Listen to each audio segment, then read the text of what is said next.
Hi, I'm Jude Bacalso. I'm a geneticist by education, but I'm a travel writer and photographer by choice because it gives me free trips. What I love about being a woman is actually the unfair advantages that we have as a woman. LGBTQ member na si Jude Bacalso nagsalita na at nagsorry matapos nga mag-trending ang 2 oras nito umanong pinatayong waiter dahil tinawag umano siyang sir.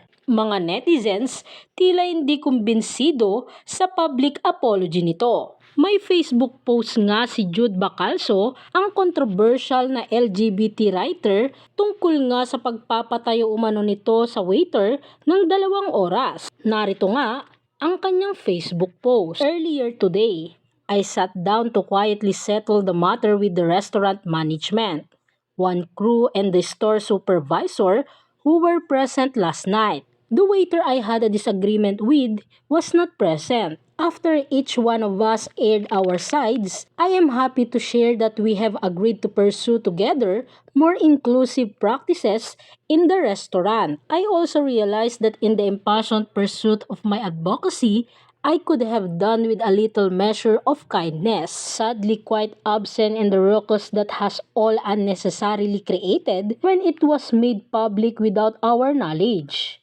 I made a personal apology to the group present and requested if I may do so for the concerned waiter.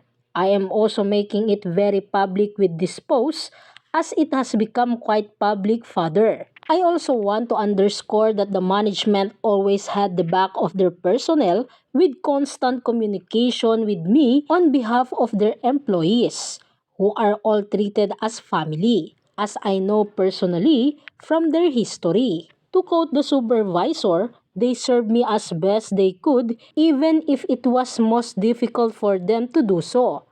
I would like also to reiterate that I did not demand that the waiter stand for the whole length of time. As I was explaining my side of the gender sensitivity issue, it was he who chose to stand in front of me as we waited for input from management, who I attempted to contact. My apologies also to the rest of the staff who are disheartened by the ways things have escalated, as well as the customers present at that time. This is a huge chunk of humble pie that I must ingest because I have erred.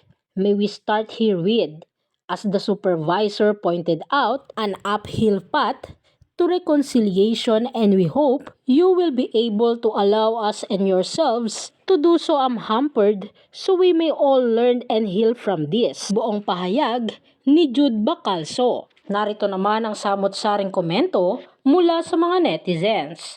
Even sir you don't deserve. Be humble. Gusto mo tawagin kang ma'am, ang macho mo tignan. Sana nagpamukha kang babae para di halata. Kahit ano pa gawin mo, wala kang matres ilusyonado. Tanggapin mo katotohanan. May male parts at lalaki kang maton ka. Yabang mo sir. Kinawawa mo yung empleyadong maliit na nga sweldo, ginanon mo pa. Ngayon, buong bansa visit sa'yo. Still no proper apology and owning up of your actions? You're still blaming and talking about your advocacy, which is really not the issue anymore. The issue was how you abused and humiliated the person. People like you are hopeless.